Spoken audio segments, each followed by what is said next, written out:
Hey.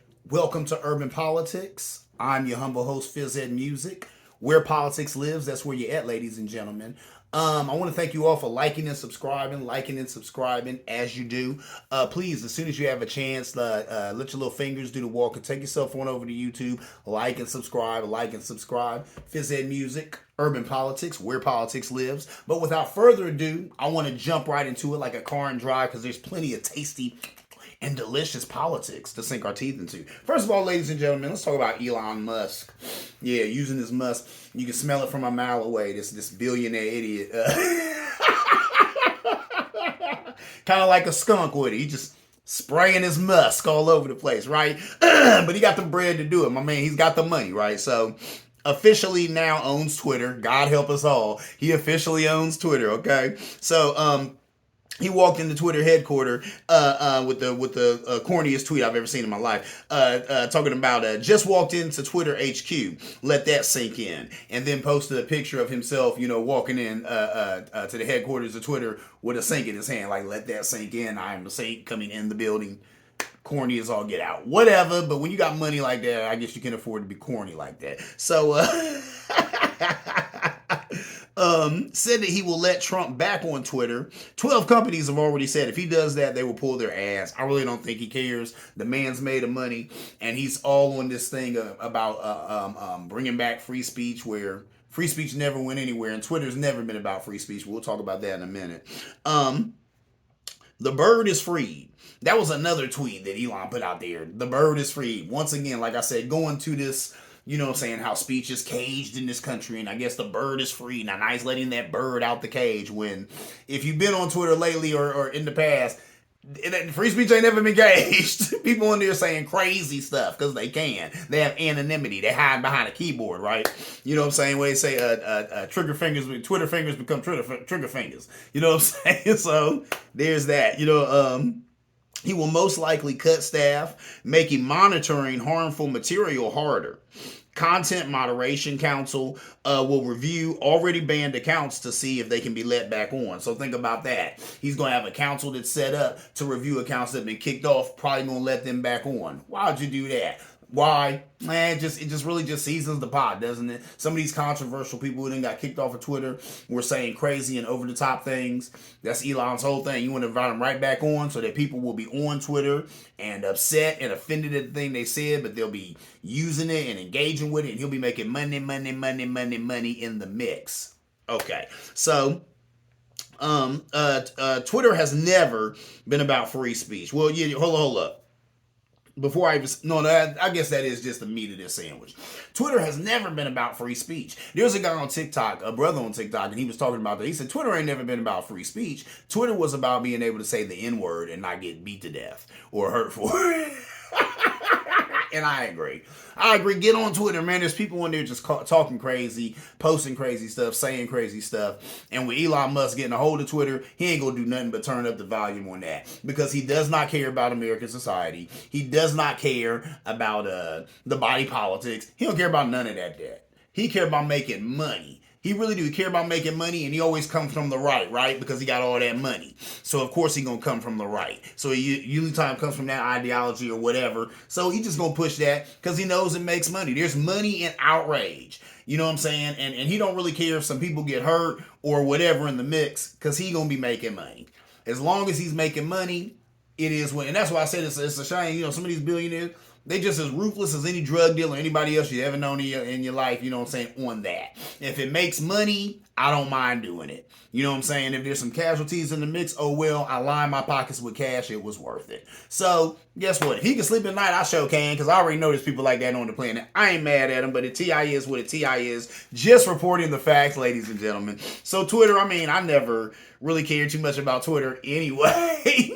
I like to follow political people on there, but besides that, it's kind of like, man, and it's been devolving for years now. So now it's just kind of hit rock bottom with Mr. Musk. So we'll see where it goes. It'll be interesting to watch that train wreck in real time. Anyway, moving on. Let's talk about Paul Pelosi. Paul Pelosi, husband of Nancy Pelosi. What? Gets assaulted at the house. Hold up. Let's talk about it. Nancy Pelosi's husband was assaulted in their home. He got a skull fracture after being attacked and beaten with a hammer, ladies and gentlemen. 42-year-old David DePepe shouted, "Where's Nancy?" while attacking him. His Facebook page, the Pepe guy, his Facebook page was full of QAnon stuff, election denying stuff, conspiracy theories, yada, yada, yada, blah, blah, blah, woof, woof. You already know how this plays out. They were saying this was definitely politically motivated. I seen some footage of Biden on there, and he looked like he was super mad. He was talking about, he said, enough is enough. This is ridiculous. I agree. It's such a bad look. When did we get there in this country? I think we know when we got here in this country. I'm not going to say it was Trump. You all know how I like to blame that guy for everything. And a lot of this is his fault. But this right here even, this violence in politics, I've seen this before, and it was way before Trump. It's been all through politics, right? But it has really amped up as of late. Now, the thing is, when people get loose with the tongue, people forget that there are people out there who just can't separate that. There are people who just can't separate their emotions from action. You know, there's some people out there, there's people I talk to, right? And they know I get into politics and I do this show. And I come around, they say, Ed, don't even start. Don't even talk about it. I don't even want to hear nothing about politics. And I don't really talk about it with them because I understand these are people who get so emotionally invested that they get so upset when we talk about things that the government is doing or not doing. And they don't know what to do with these feelings. And then they start saying, I know what to do with them. I'm going to go somewhere and I'm going to do something about this in my own way. And that's dangerous. That's dangerous. And that's when you get stuff like this. I guarantee you this is probably not a bad guy. But he been hearing a lot of the rhetoric on the right. And when they went in there trying to get Mike Pence, who else were they screaming about? Nancy Pelosi. They have demonized her real tough on the right. And on the right, when they go after somebody, especially a woman, they go after them guns blazing, right? So they done went after Miss Pelosi, the way that they done went after Miss Clinton, the way that they done went after AOC. Whenever it's a woman, you know what I'm saying, the GOP, they go hard. And they went hard over this woman. When they broke up in there, whose gavel was they looking for and did they take? You know what I'm saying? Whose stand did that guy smile and you know what I'm saying, take pictures in front of the camera with her stand to let you know, we get at the speaker. You know, what he say, where is that? You know, it's a family show. I go, where's that BITCH Nancy Pelosi? That's what he was screaming. So they've been on her. They've been wanting her, and that's where you get stuff like that. And this is sad. This is sad because we should be able to disagree politically and it not get physical and not get violent. That is the only way that we get decent legislation in this country, is having at least two sides come to the table and find a middle ground. Now, there's actually 5 political parties. There probably should be more than that, right? Because the more people we bring to the table, the better the outcome. But the more people we bring to the table, the more complicated it gets. So we got Democrats, we got Republicans. That is what it is.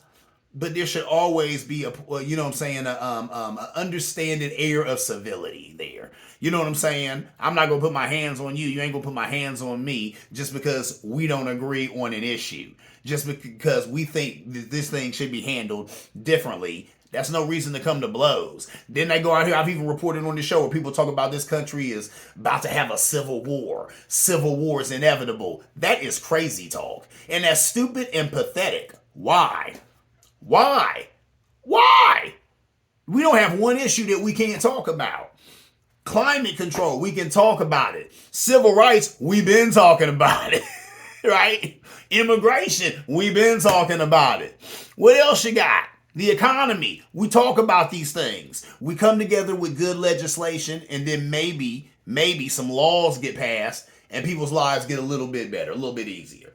But picking up guns ain't never solved this thing. So I think that is really ridiculous talk, and people talking that need to cut it out. You know what I'm saying? And a lot of them are doing it just to be provocative. It gets clicks, it gets views, it sounds saucy, but they know at the end of the day, they ain't trying to pick up arms against their fellow American. Cut it out. Anyway, moving on.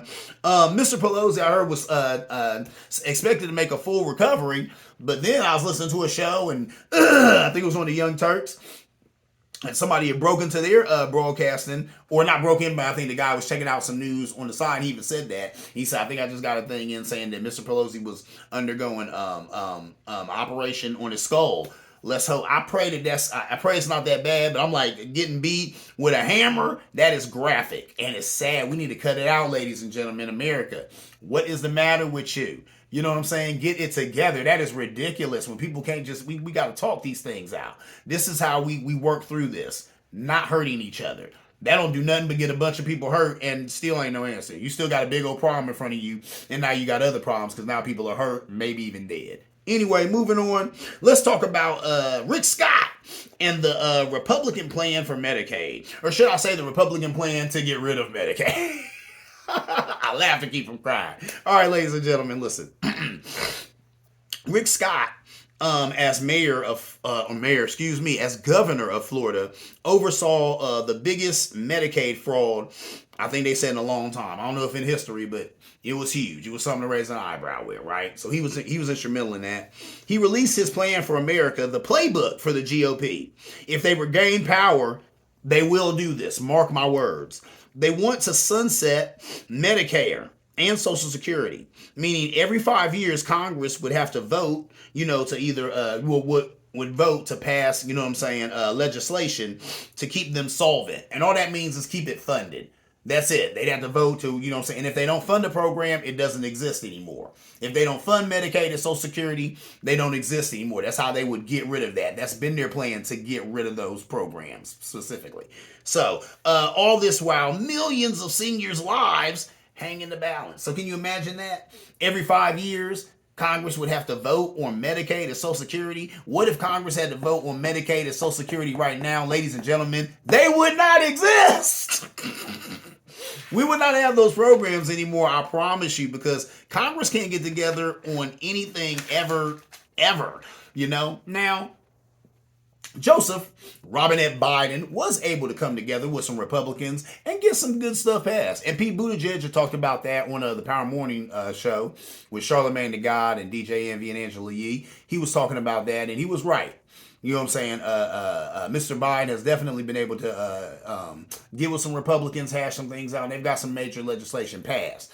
But Medicaid and Social Security, those are two programs that Republicans have been trying to get rid of. Now, I always hear, and I've heard Joe Scarborough talk at length about this, they swear up and down that these programs are draining, the national debt. They said that there's such a drain on the national debt that we have to do something about it. We have to reel them in, or we got to do that. And then they talk about how these programs will be insolvent in a couple of years anyway. And I've heard different years. They say about the year 250, there won't be any Medicaid or Social Security or anything like that because we just don't have the money to fund it anymore. These things are such a drain, on America or whatever. I've heard that. But then you hear people on the left who are like, what? No, that money comes out of a different pot. That money ain't going nowhere. That's a part of a deal that we kind of signed with America to where when we get old, we can die with dignity and respect because we'll have that Social Security, Medicaid there to give us some health care, to give us some money in our twilight years. I've heard all of that. And really, I don't know what to say sometimes. I was on the internet one day on Facebook, and a kid I worked with a long time ago, he's an adult now, very intelligent young man. He had put up there and he had said something about, older people sucking up all the Social Security. And then I told him, I said, well, I'm going to tell you, man, sometimes when it comes to that, it's almost like the jury is out on it. Because depending on where you go, you'll get the narrative that you want to get. If you look at sources that are leaning more towards the right or more conservative, they're going to say what I said, that these are insolvent programs and they're bleeding America dry, and in a minute they'll be, going anyway because we don't have the money to fund them, yada, yada, blah, blah, blah. If you look at stuff on the left, they'll talk about, no, this is a part of America and these people want to take these programs. These programs have been around forever and they're popular programs and they should, and they're government-ran programs and they're well-ran programs, and you know what I'm saying? If anything, we need to expand Medicaid and Medicare. Don't get rid of it, expand it. So I've heard that too, and I'm not going to lie, I'm more liberal than most, probably as liberal as they come. So I definitely agree with that ideal on the left. Please expand it. Excuse me. Because people need that Medicaid and Medicare. People need that. And our some of our elderly citizens, a lot of which don't have a ton of money or whatever, for whatever reason. Yeah, they need that health care. They need that money. So, and I'd hope it'd be there when I get to that age, So that's where I'll lean on that. But that is what it is. I guess you have to look at how you look at it. But think about that. You have a Republican Party that wants to make it so that Congress has to vote on it every 5 years. And we already know how that's going to go. If Congress got to vote on something every 5 years, that'll be a program that don't exist anymore. Because, and like I said, those two in particular, because there's plenty of Republicans who just out of spite would be like, no, I've been wanting to get rid of it. We've been wanting to get rid of it. Here's our chance to get rid of it. And then that leaves a whole lot of elderly and poor Americans in the lurch. I don't dig that at all. Anyway, moving on. Last thing we're going to talk about is a pretty sad story. You know what I'm saying? A young lady, Brittany Griner, trapped in Russia. She is trapped in Russia, ladies and gentlemen, over there trying to get more money. That's why she's over there. And I get it. Check this out. In 2020, the average NBA salary was $5.4 million compared to the average WNBA salary of $126,000. That's a huge gap, ladies and gentlemen. The head of the WNBA Players Union said it best. She said she was over there where the issue, you know what I'm saying? Let me get this right. She said that Garner was over there, or Griner was over there. It's a gender issue of pay inequity. And that is correct. She said it's a gender issue of pay inequity. The women just do not make the money that the men make. And there's a whole gamut of reasons for that. Probably number one is that the WNBA don't make the money that the NBA makes. That just is what it is.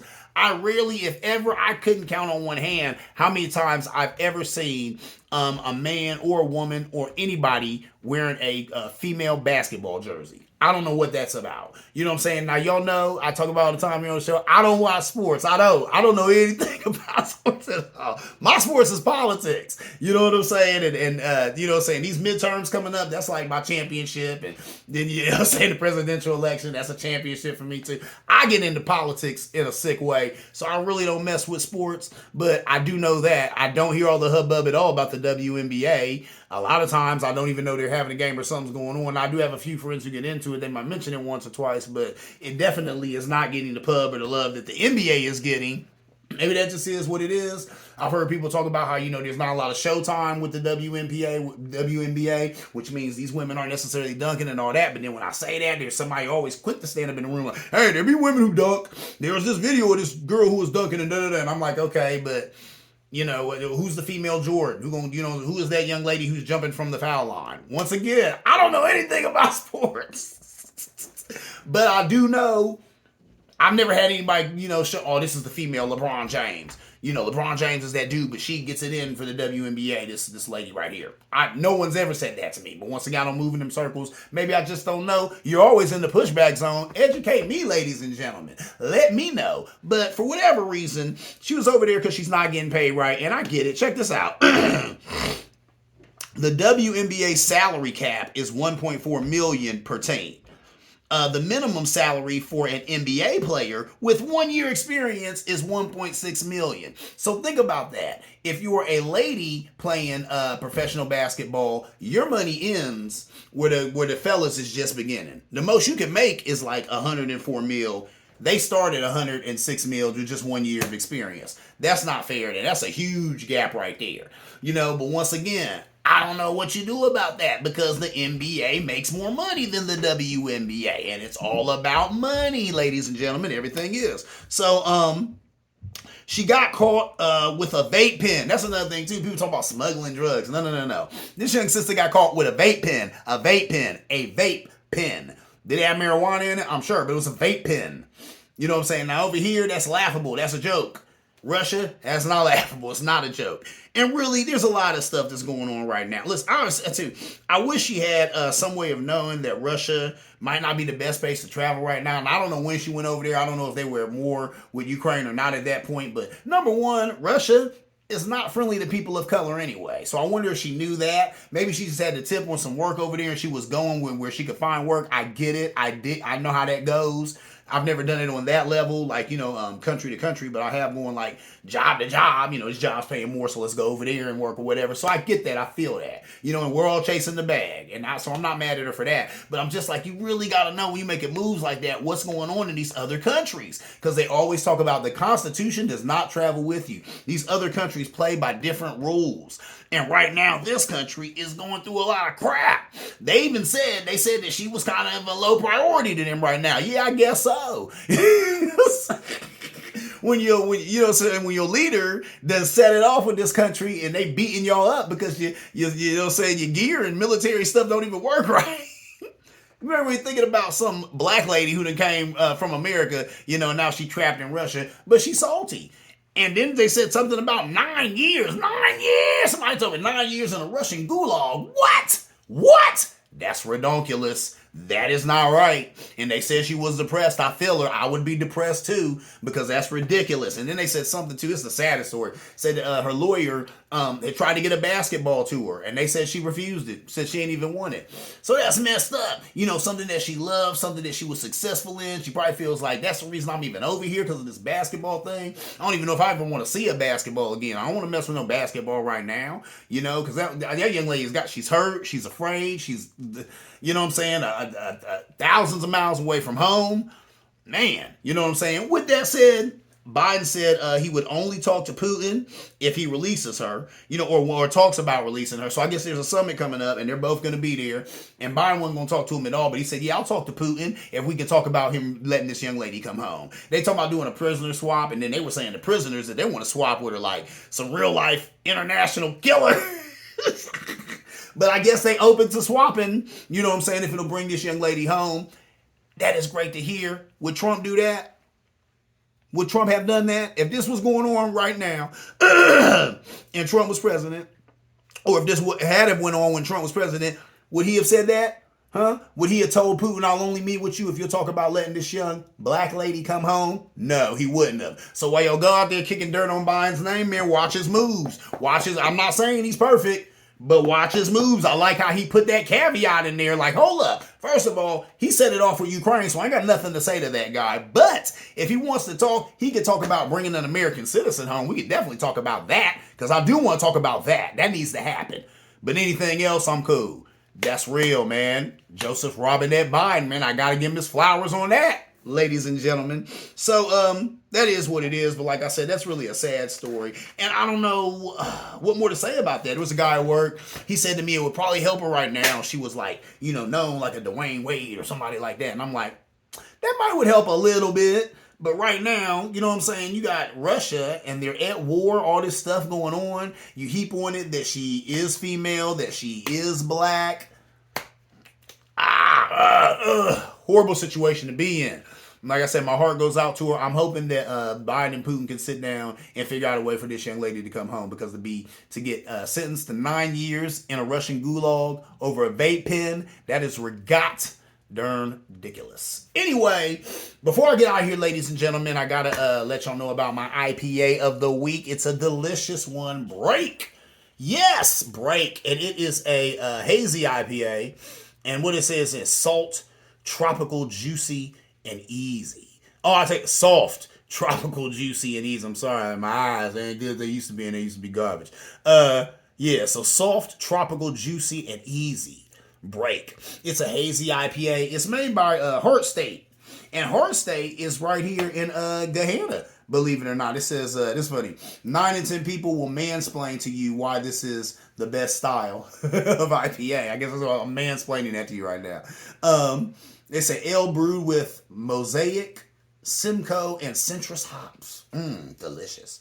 And this is brewed and packaged by Heart State Brewery, 750 Cross Point Road, Gahanna, Ohio. Not far at all from where I am right now, ladies and gentlemen. And this is some good stuff right here. Break. This hazy IPA is from Gahanna. It's delicious. It goes down real smooth. I'm trying 6.5% alcohol. There it is. Hey, so you're going to feel that guy. Like we always say, what? Regular beers 5.0% alcohol. This right here is a 6.5% alcohol. And this it gives you a nice little kick. And hazy IPA is juicy, it's sweet, it's delicious. So you got a little bit of money in your pocket and you want to drink good, get some of that. That is my time, ladies and gentlemen. I am Phys Ed Music. This right here is Urban Politics, where politics lives. I want to thank you all for liking and subscribing. Please, as soon as you have a chance, take yourself on over to YouTube, like and subscribe. Phys Ed Music, Urban Politics, where politics lives. And as always, ladies and gentlemen, see you around like a donut.